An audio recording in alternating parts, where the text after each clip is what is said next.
ప్రపంచమంతా కొత్త సంవత్సరానికి సంతోషంగా స్వాగతం పలుకుతున్న వేళ ఆసియా దేశమైన జపాన్లో ప్రకృతి విధ్వంసం సృష్టించింది. కొత్త సంవత్సరం 2024లో అడుగు పెడుతూనే జపాన్ వరుస భూకంపాలను ఎదుర్కొంటోంది. ఒకదాని తర్వాత ఒకటి బలమైన భూకంపాలతో కొత్త ఏడాది ప్రారంభమైంది. ఈ నేపథ్యంలోనే ఒక్క సోమవారమే ఈ దేశంలో 18 గంటల్లో 155 సార్లు భూమి కంపించినట్టు తెలిపారు.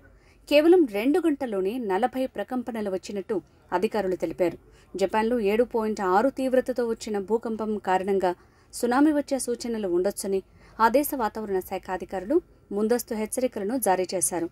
ఇక భూకంపం ధాటికి వేల ఇళ్లు, భవనాలు నేలకూలగా మరికొన్ని భవనాలు పాక్షికంగా దెబ్బతిన్నాయి. మరోవైపు మృతుల సంఖ్య కూడా పెరుగుతుండటం తీవ్ర ఆందోళన కలిగిస్తోందని అధికారులు తెలిపారు. భూకంపం ఘటనలో ఇప్పటివరకు సుమారు 30 మందికి పైగా ప్రాణాలు కోల్పోయినట్లు జపాన్ మీడియా వెల్లడించింది.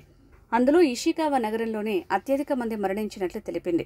అయితే ప్రస్తుతం ఈ మరణాల సంఖ్య మరింతగా పెరిగే అవకాశం ఉందని ప్రభుత్వం అంచనా వేస్తోంది. మరోవైపు ఈ భారీ భూకంపం సంభవించిన నేపథ్యంలో జపాన్లో సునామీ రావడంతో అలలు మీటర్ ఎత్తు వరకు ఎగిసిపడ్డాయని, దీంతో పలు ఇండ్లు ధ్వంసమయ్యాయని అధికారులు తెలిపారు. వాజిమా పట్టణంలో దాదాపు 30 భవనాలు కుప్పకూలుగా విద్యుత్ సరఫరా నిలిచిపోయింది. దీంతో 43,000కు పైగా నివాసితులు అంధకారంలోనే ఉండిపోయారని అధికారులు తెలిపారు. ఇక భూకంప తీవ్రత ఎక్కువగా ఉన్న సముద్ర తీర ప్రాంతమైన ఇషికావాలో మరణాల సంఖ్య భారీగా ఉంటుందని అధికారులు అంచనా వేస్తున్నారు.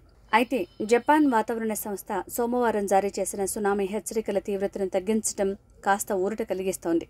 కానీ మరోసారి భూ ప్రకంపనలు, సునామీ వచ్చే ప్రమాదం ఉందని ప్రజల్ని హెచ్చరించింది. సముద్ర తీర ప్రాంతాల్లో నివసించే ప్రజలు అప్రమత్తంగా ఉండాలని సూచనలు జారీ చేసింది. ఈ నేపథ్యంలోనే తీర ప్రాంతంలోని ప్రజలను స్టేడియంలకు తరలించారు. అక్కడ వారు కొన్ని రోజులు ఉండాల్సిందిగా సూచించారు. భూకంపం, సునామీని దృష్టిలో పెట్టుకున్న ప్రజలు భారీ సంఖ్యలో వాటర్ బాటిల్స్, రైస్ బాల్స్, బ్రెడ్ని నిల్వ చేసుకోవడంపై దృష్టి సారించారు. ఈ క్రమంలోనే చాలా మంది ప్రజలు స్టోర్స్కి క్యూ కట్టారు. సాధారణం కంటే 3 రెట్లు ఎక్కువ కస్టమర్లు ఉన్నారని తెలిపారు.